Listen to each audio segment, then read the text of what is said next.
Fala pessoal, muito bom dia, sejam bem-vindos a mais um episódio dessa terceira temporada do podcast Spoilers da Vida. Se você ainda não favoritou, não perde tempo, vai lá no seu agregador, clica e não esquece de deixar o seu review no final do episódio. E hoje eu vou falar sobre etiqueta digital, esse tema que já deveria estar mais do que batido, né? Mas a verdade é que tem muita gente que ainda comete gafes e agora com esse mundo no modelo 100% home office ou híbrido, conhecer essa etiqueta passa a ser um item de sobrevivência, né? E quando a gente fala de etiqueta digital, é quase o equivalente à nossa linguagem corporal, só que no meio digital. Um bom exemplo disso é o uso dos emojis, né? Para quem é nativo digital, o uso dos emojis já é quase que uma linguagem à parte, um tipo de hieróglifo do tempo atual, né? Mas os emojis são muito mais do que isso. Hoje, eles são uma forma de representação da nossa própria expressão facial e eles servem para dar um significado, uma interpretação de um texto, por exemplo. Você já deve ter, ao longo da sua vida, mandado uma mensagem ou um e-mail em que você usou os emojis para atenuar ou para dar um tom para algo que precisava ser entendido de forma mais leve, aquela piscadinha ou um sorriso no final da mensagem, né? Pois é, por incrível que pareça, o uso dos emojis já faz parte dessa etiqueta digital. Mas temos que ter um cuidado, porque o uso excessivo ou incorreto pode levar o seu texto a ficar infantilizado ou até mesmo passar por um viés de comunicação passivo-agressiva, né? Tendo ali um pouco de ironia, né, no que você está mandando. Um outro ponto importante é o uso de contração de palavra nos diálogos, seja por e-mail, por uma mensagem, um messenger da vida. A galera que gosta do VC, do PFV, do LOL, tem que tomar muito cuidado, porque dependendo do para quem você está mandando essa mensagem, do para quem você está enviando esse texto, ele pode ser mal recebido. Imagine, por exemplo, que você está conversando com um cliente e manda um texto cheio de contrações, com excesso de informalidade, né? Isso com certeza não vai soar bem, então tome cuidado. Um outro ponto importante, e esse é um dos antigos, são as palavras com letras maiúsculas, com todas as letras maiúsculas, na verdade. No mundo digital, isso significa que você está berrando, e por mais que você queira passar uma mensagem de atenção para uma palavra, um determinado texto, o interlocutor ele pode interpretar de forma contundente e até mesmo agressiva. Tem um outro que também é bem comum hoje em dia, e a gente acaba usando nas mensagens e nos e-mails, para enviar de forma rápida ou chamar atenção de forma rápida, e às vezes a gente não dá clareza nenhuma, a gente só gera ansiedade e às vezes até tira o foco da outra pessoa. Por exemplo, quando você manda um convite para uma reunião, conversa rápida com o Bruno, ou alinhamento, ou reunião rápida, se não tem nada descrevendo ali no corpo do e-mail ou no corpo do convite qual é o assunto da reunião, aquela mensagem vai acabar trazendo ansiedade, ou até mesmo quando você manda, por exemplo, pelo Teams ou por um Messenger qualquer, opa, tá aí, preciso alinhar com você rapidinho, ou preciso falar contigo. Pronto, você ali quebrou o foco, você falou que precisa falar, mas você não deu nenhum contexto do que vai ser falado, né? E nem se aquilo é algo urgente ou não.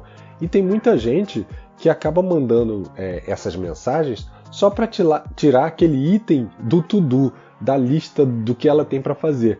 E aí vai acabar deixando o outro ansioso, né? Porque o outro vai ficar tentando descobrir do que se trata essa conversa até eles conseguirem se falar. Então, meu jovem, se você quer falar, ligue. Se não quer falar naquela hora, não tem problema, mas deixe claro, preciso falar com você sobre a nova vaga, mas a gente pode falar mais tarde. Me procura depois do almoço. Pronto, simples assim e sem ansiedade. Um ponto importante, falando sobre mensagens e e-mails, como eu falei até no episódio anterior, é não deixar de responder a eles. Mesmo que a resposta do e-mail seja mais complexa e dependa de mais tempo, não tem problema. Você dá um reply, você fala, olha, vou dar uma olhada e te respondo até amanhã, ou te respondo até semana que vem. Dessa forma, a pessoa que te mandou o e-mail, ela vai saber que você viu a mensagem e ela não vai, por exemplo, interpretar como se ela tivesse sido ignorada. E como agora a gente se vê muito mais através das câmeras do que a gente se via antigamente, a gente também tem que ter algumas dicas aí de etiqueta nas videoconferências. A primeira, eu já digo que às vezes eu quebro. Vamos dizer assim que eu tenho certa intimidade com o time e eu já peço aqui desculpa, eu sei que muitos deles ouvem aqui o podcast, então eu prometo que eu não vou mais ficar comendo na frente de vocês. E é isso mesmo.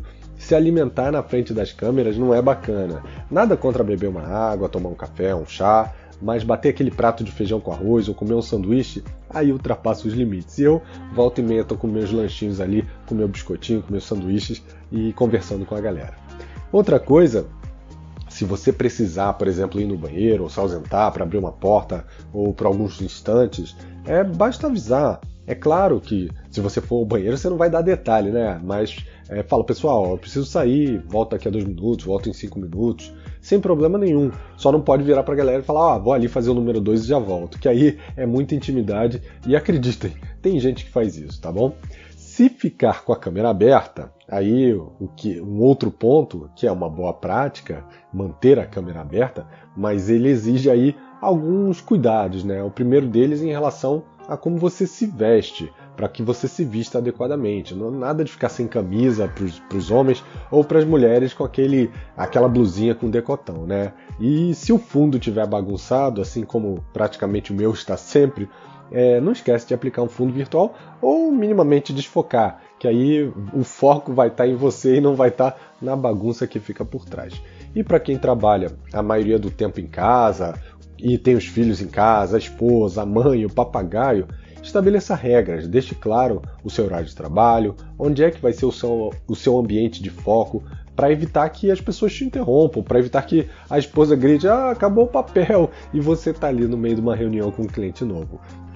E um ponto de atenção, se você precisar gravar uma reunião para rever depois, para tirar alguns pontos importantes, nunca se esqueça de avisar os participantes, porque tem muitas pessoas que no início da reunião, quando o pessoal ainda não chegou, fala sobre outros assuntos, que são assuntos aleatórios, e no final também.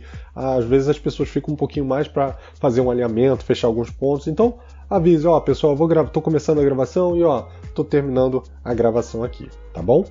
E aí a gente passa para mais um ponto. E o WhatsApp, já que a gente falou aqui de Messenger, o WhatsApp a gente pode usar? Vamos por partes. As ferramentas de trabalho, elas nunca devem se misturar com a sua ferramenta de comunicação social.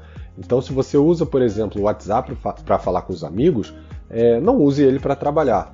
Bruno, mas eu falo com o cliente, com o fornecedor, com os colegas de trabalho pelo WhatsApp e nunca tive problema. Ótimo, eu também nunca tive problema, mas eu evito usar porque ao mesmo tempo que eu paro para mandar uma mensagem, eu vejo outras mensagens que são de outros grupos e que me tiram foco. E aí é onde mora o perigo, né? Você acabar passando, zapeando por um grupo, por outro, ver uma mensagem, ver um link de um vídeo e daqui a pouco você está perdendo o seu tempo ali passando por essas mensagens. E outro ponto é que você pode achar legal mandar essas mensagens por WhatsApp para eles, mas será que eles também acham legal receber? Pois é. Muitas pessoas acham intrusivo esse uso do WhatsApp para falar de trabalho, então respeite esses limites, evite esses estresses. Não é realmente necessário a gente ultrapassar o limite com os outros colaboradores. Além disso, cuide da forma como você se comunica e da sua jornada de trabalho.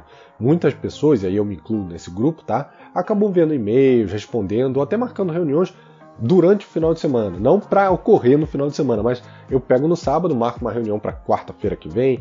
Por que eu faço isso? Porque às vezes eu estou começando a planejar, eu gosto muito de deixar minha semana planejada, senão aquilo acaba me gerando um pouquinho de ansiedade e eu não gosto de entrar já a semana pensando, e aí, o que está acontecendo agora? E hoje eu vou ter que marcar uma reunião. Eu gosto de ter uma visão mais clara até para saber quando é que meu tempo está disponível, né? Porém, muitas pessoas elas acabam recebendo, elas podem receber esse e-mail de forma desrespeitosa, porque ela está ali no momento de lazer dela. Então não é para pensar em trabalho, né? Nesses casos, o mais válido é alinhar a comunicação com o seu time ou com as pessoas que vão receber e não deixar de explicitar algo que precisa. Isso daqui precisa de atenção, isso daqui é para a semana seguinte, ou isso daqui a gente se fala semana que vem, ou tô te mandando esse e-mail só para você ficar ciente, mas não precisa se preocupar. Deixa claro por que você está gerando aquela comunicação num período que não seria de comunicação.